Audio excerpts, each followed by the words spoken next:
Bonjour à tous. Alors aujourd'hui, on va voir comment mettre donc des covers de fourche ou des soufflets de fourche sur votre Harley. Donc ici entre autres, ça va être des covers de fourche sur une Dyna. Donc là, voilà. Donc là, j'ai hâte de voir le résultat final. Donc c'est plutôt simple en fait, hein. On a pile poil le diamètre de la fourche et on a une simple vis. Je suis étonné, j'en aurais apprécié au moins deux, mais bon voilà, il y a une simple vis pour le pointer donc la pièce. Donc la première étape sera donc de forcément démonter la roue. On n'a pas le choix, à moins que vous ayez un lève-moto qui vous lève la moto sur 1 mètre de haut. Faudra la démonter entièrement. Voilà. Donc là on a donc démonté la roue au préalable, que vous pouvez retrouver sur un tuto précédent, savoir comment démonter sa roue avant. Et donc la prochaine étape va être simplement de démonter l'étrier, puisque forcément on n'aura pas assez de longueur de durite pour pouvoir descendre la fourche complète. Donc la seule astuce que je peux vous donner là, c'est de conserver le garde-boue bien fixé sur les deux fourches, enfin sur les deux fourreaux de fourche, pardon, de manière à bien garder les axes et qu'on n'ait pas besoin de s'amuser à jongler pour le serrage. Voilà, donc là on va s'attaquer à l'étrier.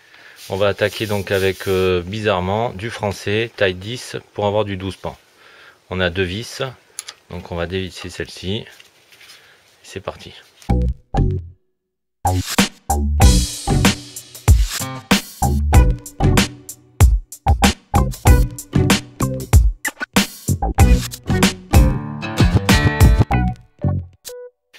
Donc là voilà, on a laissé donc les vis au préalable sur la fixation, comme ça on peut pas se tromper. De toute façon la vis la plus grande est en haut et la plus petite est en bas.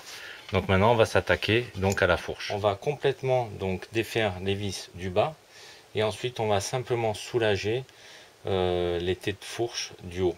Par contre, je le dis quand même, vous l'avez constaté, on est sur un lève-moto, hein, forcément cette opération ne peut pas se faire autrement. Et surtout, il faut être minimum 2. Hein. Vous aventurez pas dans cette aventure tout seul, c'est quasi de l'impossible, quoi. Ou c'est prendre des risques inutiles.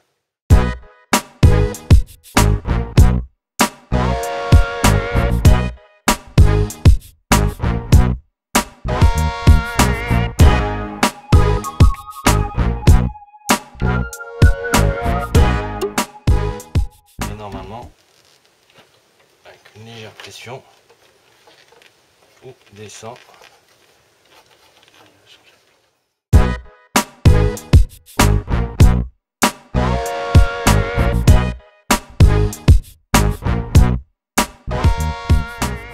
Donc là ça y est, hein, donc la fourche est descendue complète, donc vous allez pouvoir insérer donc vos soufflets de fourche.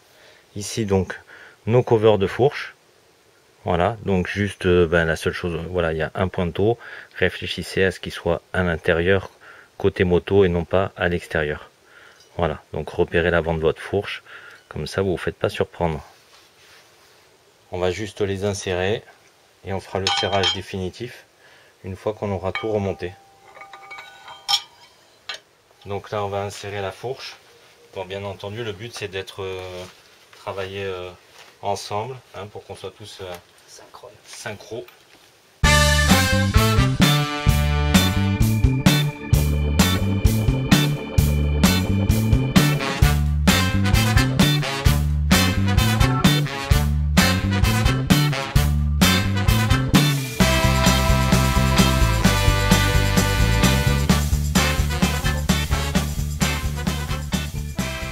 Voilà, donc là on a installé donc notre fourche, on l'a remise à sa place initiale.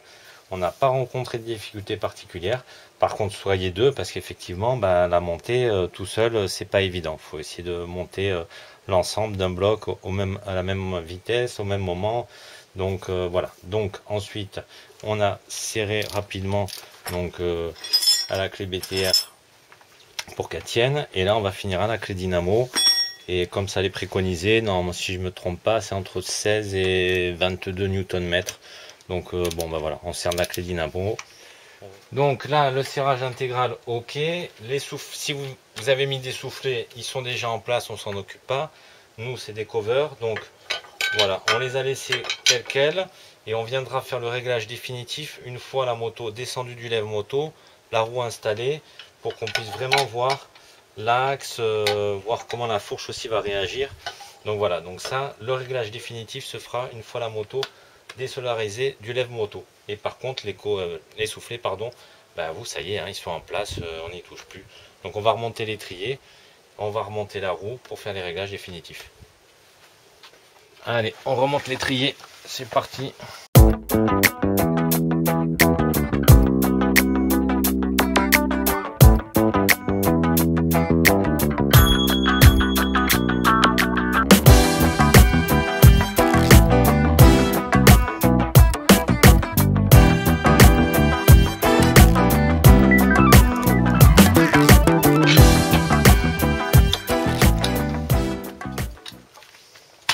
Alors voilà, donc là on est sur le réglage définitif donc des covers de fourche. Donc on se met un petit peu de frein filet. Au préalable, souvenez-vous, je vous avais dit de bien les mettre à l'arrière, les vis, comme ça on est sûr de ne pas les voir. Et donc là, on a mis la moto juste sur béquille, on l'a redressée pour qu'elle soit bien droite, qu'on voit bien comment la fourche descend, de manière à régler au mieux les cache covers. Donc là, faites attention, puisqu'ils sont donc entaillés exprès pour pas que le garde-boue tape dedans. Donc vous laissez un petit 5 mm, vous les montez délicatement, vous les tenez bien plaqués.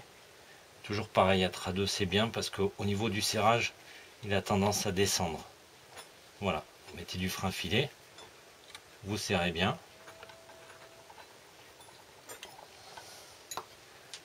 Voilà. Le rendu, lui, final est top. Ça change toute la moto. Alors j'ai laissé Jérôme sur la moto parce que par contre, le seul inconvénient, vous allez vous en apercevoir, c'est dès qu'on descend de la moto, la fourche remonte et libère donc le chrome. Voilà. Donc je suis un petit peu pas déçu, mais voilà, c'est top en fait quand on est sur la moto, mais dès qu'on descend de la moto, on a cette petite touche de chrome qui est visible. Bon, après c'est sur mon modèle hein, qui est spécifique. Après sur d'autres modèles, si vous avez forcément la coupelle de votre amorto qui est noire, ben, ça sera pas visible. Voilà. Bon, après sinon le rendu est vraiment top de chez top.